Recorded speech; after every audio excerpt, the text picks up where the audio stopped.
bienvenue dans l'émission Parole de femmes. Cette semaine, nous découvrons ensemble les ingrédients pour apprendre à prendre de bonnes décisions parce que nous sommes tous confrontés à faire des choix. On doit choisir comment on va s'habiller le matin, est-ce qu'on va se lever, à quelle heure on va se lever, est-ce qu'on va manger, qui on va épouser, où on va travailler, où on va faire des études, est-ce qu'on doit changer de travail. Donc, il y a des petites et des grandes décisions à prendre. Et je pense que le Saint-Esprit peut nous aider, peut nous enseigner à développer un bon système de pensée pour qu'on sache au fur et à mesure et en grandissant, en avançant dans la vie, à prendre de plus en plus de bonnes décisions. Et quelquefois, on ne nous l'a pas appris. On n'a pas eu des parents, des professeurs, des aînés pour nous dire regarde, c'est comme ça qu'on prend des bonnes décisions.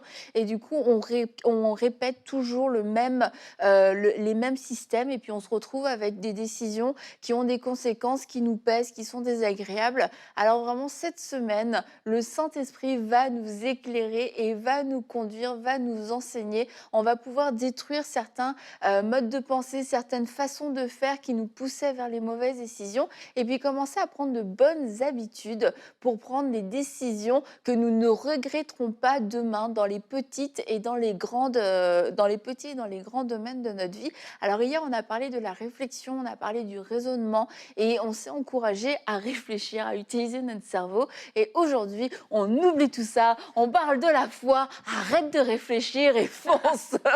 Non, hier, on a vu que la réflexion, le raisonnement étaient des ingrédients pour pouvoir prendre de bonnes décisions. Ça faisait partie du processus, mais nous sommes aussi appelés à prendre des décisions de foi. Et quelquefois, le raisonnement, c'est bon, ça va nous amener dans une certaine direction ou jusqu'à un certain niveau, mais à un moment donné, c'est la foi qui doit prendre le relais et c'est la foi qui doit avoir le dernier mot. Et on est tous, en tant que croyants, appelés à prendre des décisions de foi. À un moment donné dans notre vie, on va forcément devoir prendre des décisions qui vont nous demander de lâcher nos sécurités, qui vont nous demander de marcher à contre-courant, d'aller envers et contre nos calculs, nos raisonnements, notre logique, parce que Dieu se glorifie dans notre foi. Et il faut apprendre à être courageux pour prendre ce genre de décision.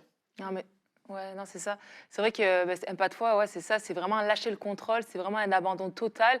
Et en fait, c'est savoir que Dieu, il est grand, Dieu, il peut tout. Puis vraiment tout remettre entre ses mains. Et puis voilà. Puis en fait, ce qui va nous aider aussi d'apprendre des pas de foi, ça va souvent être confirmé par une paix dans le cœur, par une conviction, par une confirmation qui va vraiment nous aider à dire, là, je sens que Dieu m'a parlé, mais tu vas le savoir, en fait, dans ton cœur. Tu vas dire, je sais que là, c'est Dieu qui me parle, je sais, là, il faut que j'agisse. Et des gens, parfois aussi, vont venir justement pour confirmer ce pas de foi à faire. Mhm. Et quand on parle de foi aussi, comme tu as dit là, on parle de faire confiance à Dieu. Et c'est important, quand on veut prendre une décision, en tout cas pour être sûr, c'est important que Dieu soit à l'origine de la décision qu'on va prendre. Et la foi, c'est quoi? C'est faire confiance en une parole qu'on a reçue de Dieu. C'est pas juste, c'est pas basé sur rien, c'est basé sur une parole de Dieu. Maintenant, ce qui se passe dans la vie, c'est que cette parole va venir défier ton entendement, ça va défier des logiques actuelles des gens autour de toi ou même tes propres façons de faire. Et c'est à ce moment qu'il faut justement décider d'avancer malgré tout. Et c'est souvent là où ça bloque. C'est si tu demandes à quelqu'un, est-ce que tu crois en Dieu, à un chrétien normal, hein, il va te dire, oui, je crois en Dieu.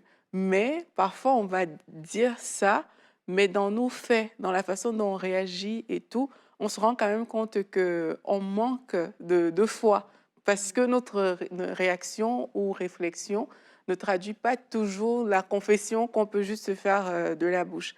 Donc, dans certaines situations, des personnes chrétiennes qui croient et tout vont quand même avoir peur de faire certaines choses, pas parce que elles n'ont pas la foi en Dieu, mais parce que il y a une parole qui doit venir de Dieu, qui doit les pousser à faire cette chose qu'elles n'ont pas peut-être encore saisie. Et quand on dit de prendre des pas de foi, moi, c'est cette parole que je vois, c'est cette parole que je recherche. C'est que si je me base juste sur la parole générale, c'est sûr, ça va me faire peur, ça va m'effrayer. Mais si je me base sur une parole que Dieu lui-même, il m'a révélée, que ça, c'est pour toi, mais là, c'est plus facile de dire, OK, papa, maman, peut-être vous ne comprenez pas encore, mais permettez-moi, s'il vous plaît, de faire cette chose que le Tu mets Seigneur a les mis dans formes, mon c'est cœur. bien. Voilà. Non? Comme moi, il y a une histoire, que j'aime beaucoup et qui m'encourage à chaque fois, quand on parle de foi, de faire des choses illogiques qui vont absolument contre tous les pronostics. C'est l'histoire d'Isaac. Mm. Dans Genèse 26, quand en fait, il a réfléchi. Et c'est bien, c'est un homme intelligent. Il voit que, il y a la famille, il voit que bon, ça a pas l'air, personne n'a l'air, de vraiment réussir dans ce coin-là. Donc il se dit: «Bah, il va falloir que je parte, ce serait mieux parce que c'est pas une terre prospère, c'est pas un bon endroit pour moi».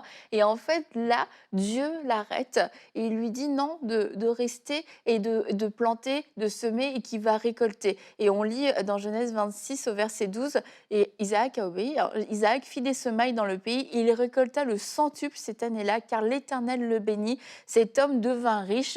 Il s'enrichit de plus en plus jusqu'à devenir très riche.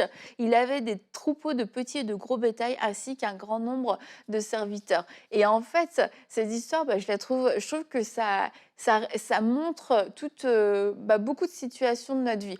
On voit, on regarde, non, ça n'a pas l'air favorable. Mais on a un cœur ouvert, on a un cœur disposé pour que Dieu nous parle. C'est pas juste, moi j'ai fait mes plans, c'est bon, c'est terminé, Seigneur est d'accord avec moi, je t'embarque dans ma valise, dans ma prochaine destination. C'est Dieu parle et puis on décide, ok, c'est pas du tout logique. C'est trop bizarre de me demander de rester ici alors que tout a l'air fermé, tout a l'air dur, rien n'a l'air de réussir à personne.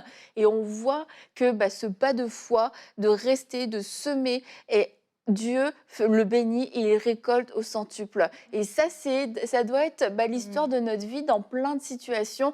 Je ne comprends pas pourquoi Dieu me demande de rester. Je ne comprends pas sinon pourquoi Dieu me demande de partir.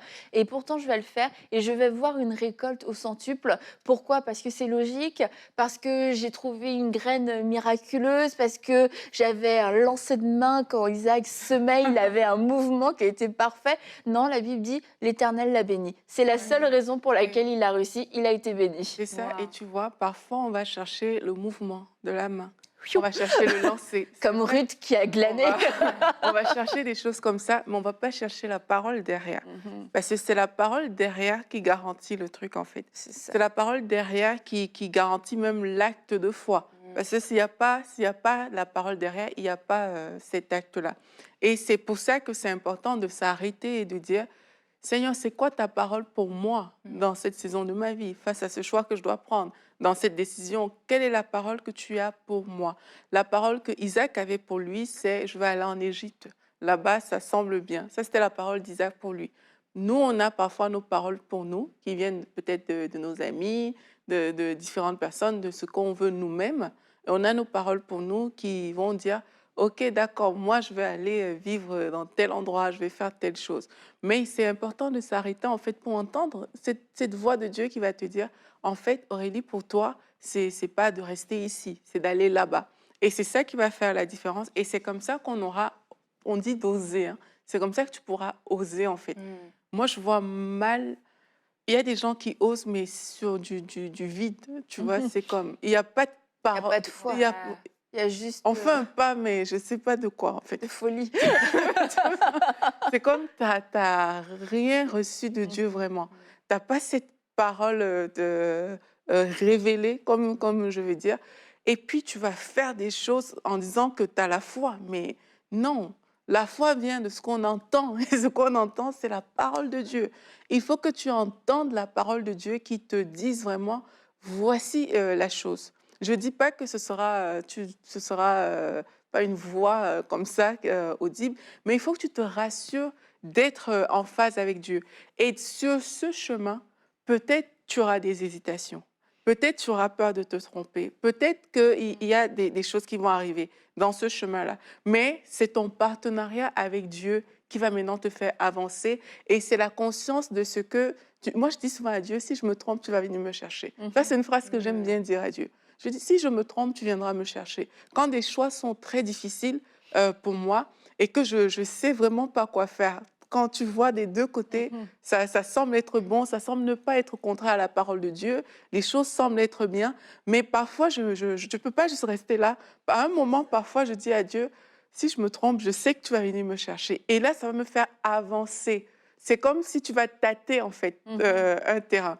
Tu vas avancer et en fonction de ce que le Saint-Esprit va te dire, là, tu vas voir que, bon, là, je vais faire reculer encore un tout petit peu, peut-être pour avancer dans l'autre sens ou pas. Mais l'erreur, pour moi, serait de rester là, C'est ça. de ne rien faire. Parce qu'on ne sait pas. C'est vrai, il y a des jours où on ne sait pas. Les gens doivent entendre ça. Il y a des jours où on ne sait vraiment pas quoi faire. Tu as deux situations devant toi.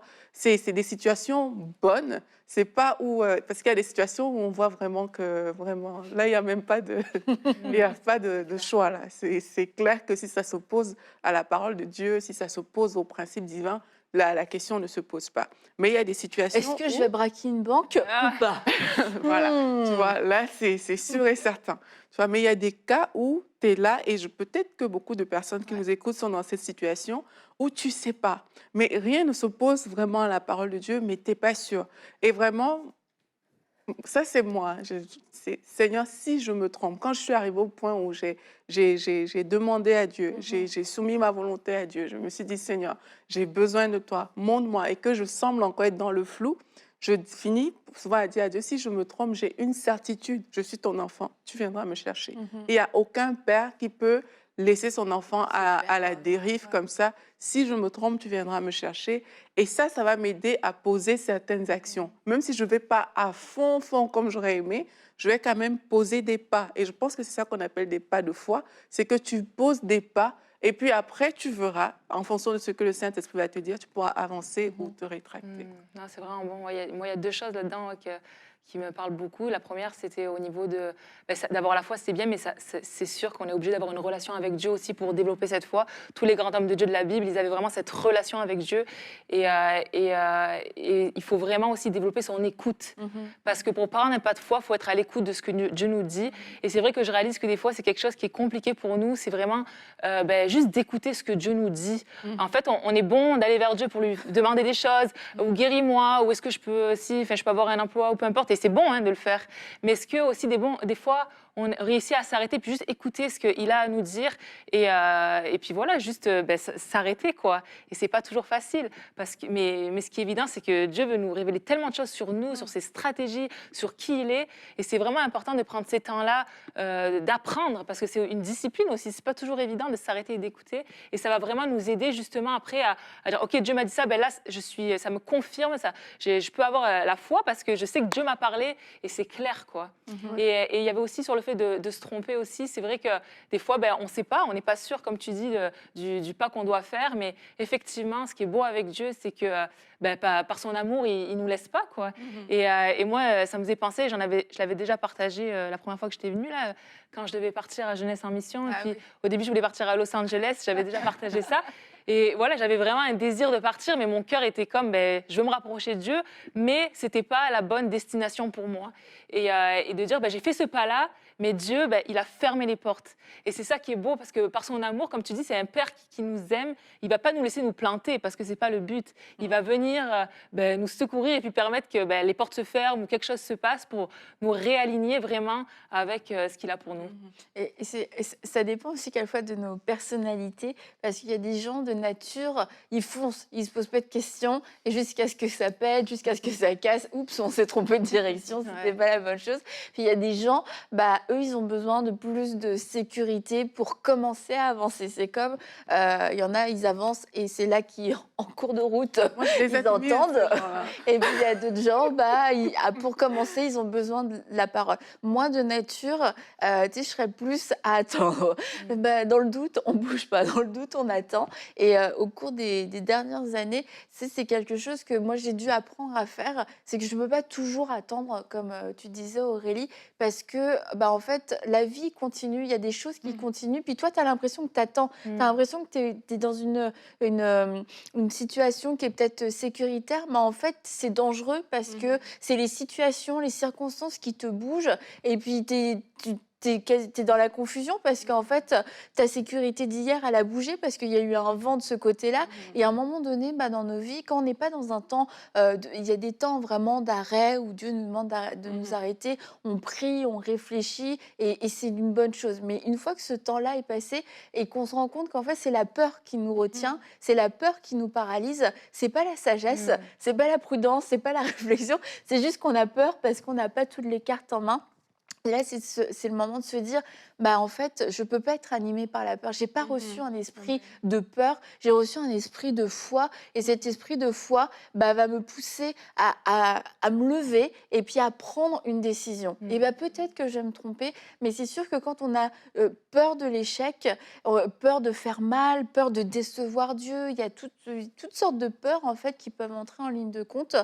Ça va vraiment, la plupart du temps, ça va paralyser. Et c'est de vous dire, si vous êtes dans cette situation-là, c'est le temps de vous dire, la source, c'est la peur. Et du coup, puisque c'est la source et la peur, la source est mauvaise.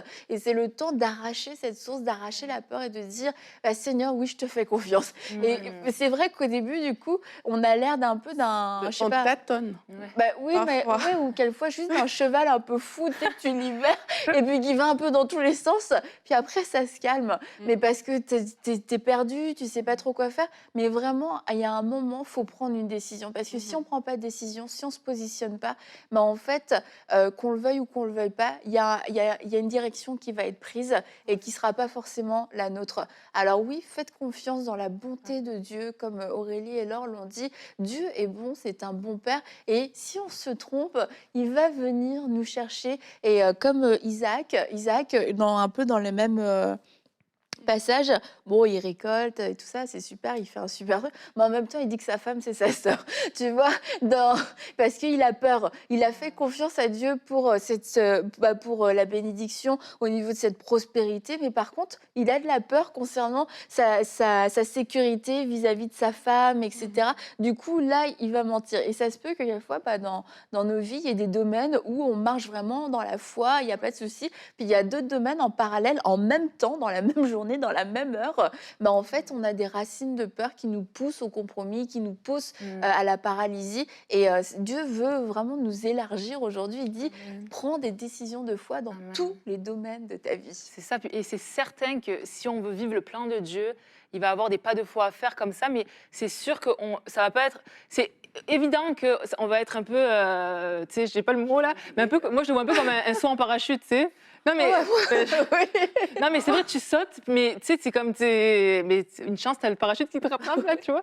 Mais c'est ça, c'est sûr qu'il faut pas s'attendre à ce que ce soit, je veux pas dire facile, mais je sais pas le mot, mais en tout cas, ça vient quand même, ça vient confortable. Ouais, c'est ça, ça va pas être forcément, voilà, confortable. Ça vient forcément un peu nous chambouler, voilà, parce que c'est un pas de foi.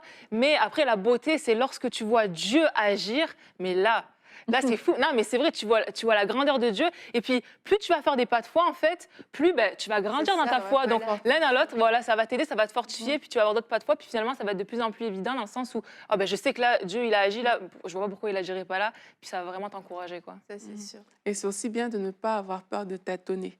Parce que ça, c'est une peur que les gens ont, c'est de tâtonner. De faire un petit peu de faire, c'est ça, un petit revenir.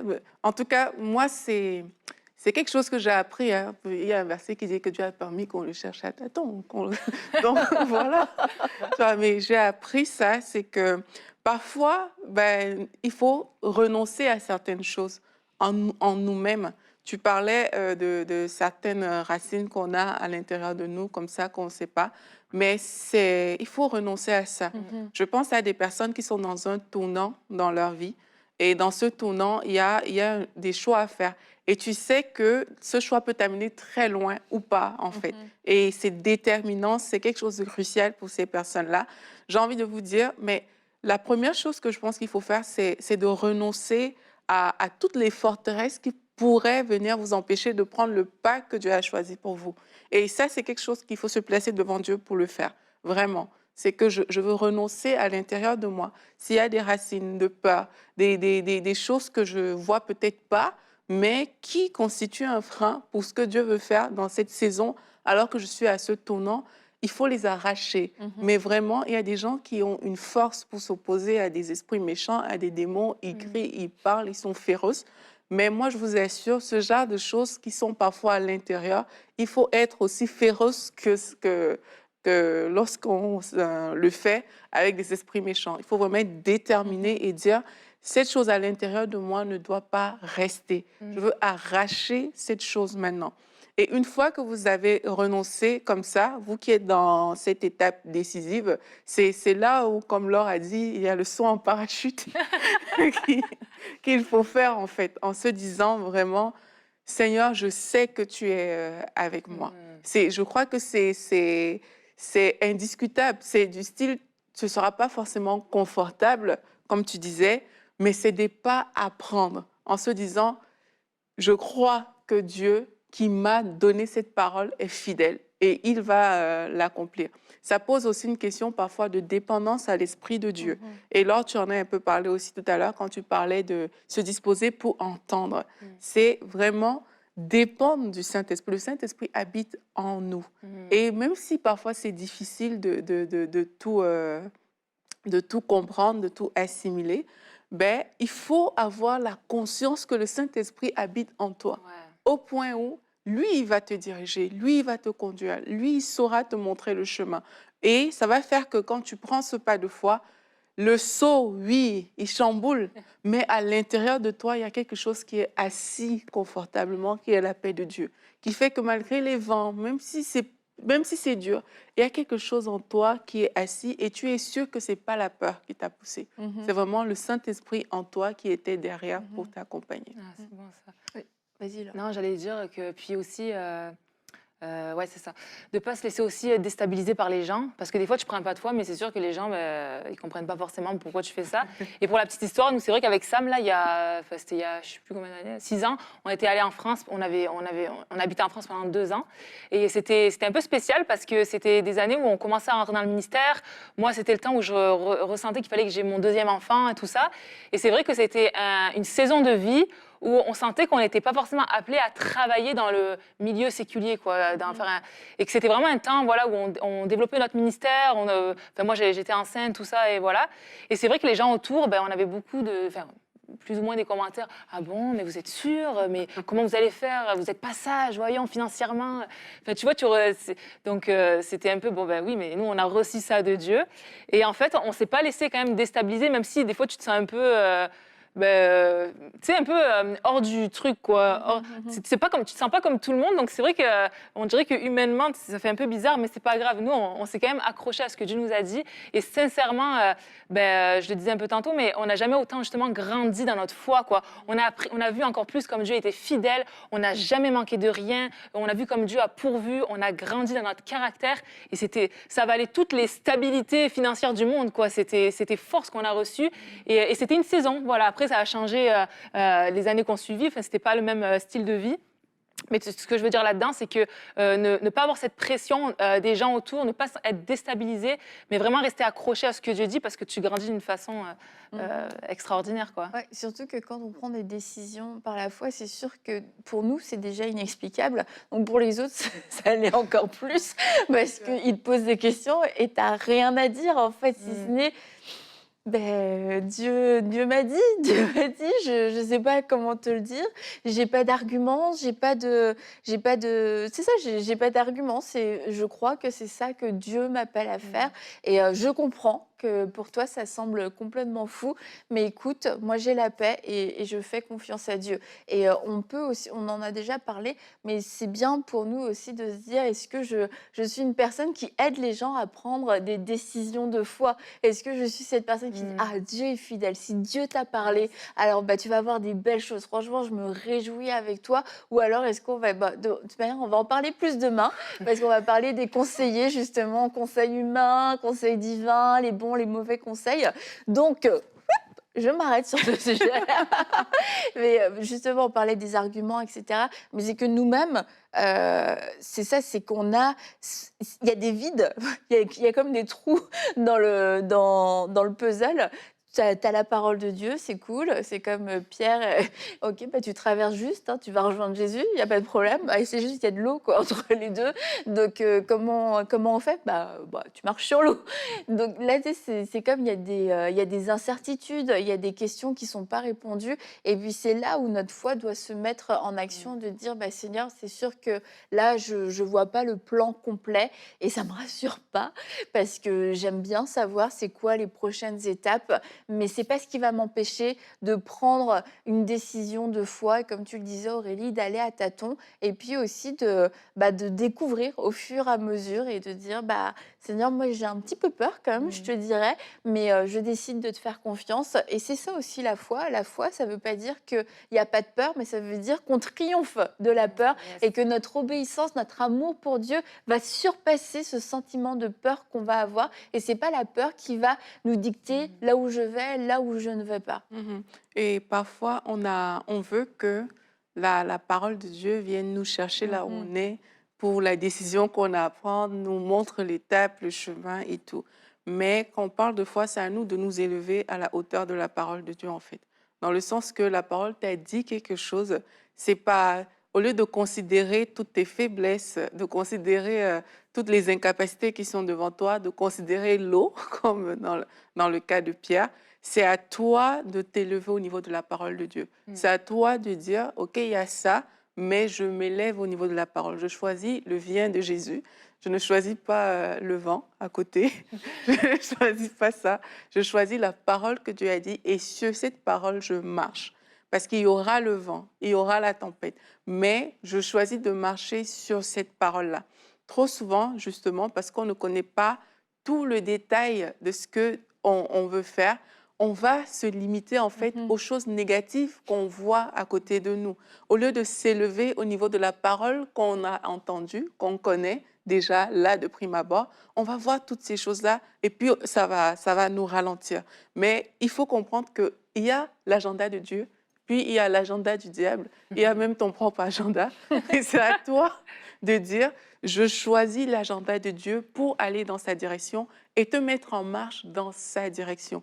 Et quand tu es dans la direction de Dieu, moi je crois, même si tu te trompes, c'est à ce moment-là qu'on dit que toute chose concourt au bien de ceux qui aiment Dieu, parce que tu as choisi la direction de Dieu. Tu as choisi de vivre sur la base de ce que tu as cru recevoir dans ton cœur par le Saint-Esprit.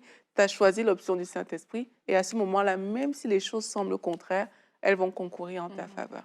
Et quand on dit ose prendre des décisions de foi, on va souvent penser à Abraham qui a tout quitté, qui a quitté son pays, etc. Et ça peut être ce genre de décision, mais ça peut être aussi une décision de foi. Ça peut être de te lever aujourd'hui alors que tu te sens pas bien, que tu te sens déprimé, que t'as pas envie de t'habiller, t'as pas envie d'aller travailler. C'est une décision de foi de se dire non, je crois que Dieu est avec moi aujourd'hui, qui va me donner la force aussi de croire pour mon mariage, la force de croire que mon mari va être sauvé, prendre une décision de foi, de continuer de prier pour lui, pour son salut, prendre une décision de foi, de croire que mes enfants vont revenir, que mes enfants ont un avenir avec toi, de continuer peut-être de les appeler, continuer de les inviter, même si ils n'ont pas répondu aux dernières invitations, même si ils ont décliné les dernières invitations. C'est tout ça, ces décisions de foi, c'est d'aller contre quelquefois d'aller contre ce que nous dit ce que nous disent nos émotions de découragement, de dépression, de limitation, et de dire non, mon Dieu est plus que ça. Mon Dieu a parlé et je lui fais confiance encore aujourd'hui. Et c'est pour ça que je vais me lever, je vais me doucher, je vais m'habiller, je vais aller travailler, je vais aimer, je vais prier et je vais encore croire. Et c'est des décisions qu'on peut prendre tous les jours. Et vous allez voir la différence dans un mois, dans 10 ans. Vous direz, mais gloire à Dieu que je n'ai pas abandonné, que je n'ai pas baissé les bras et que j'ai osé croire jour après jour. Et nous, on va se retrouver jour après jour aussi. Et on va se retrouver demain pour une prochaine émission de Paroles de Femmes.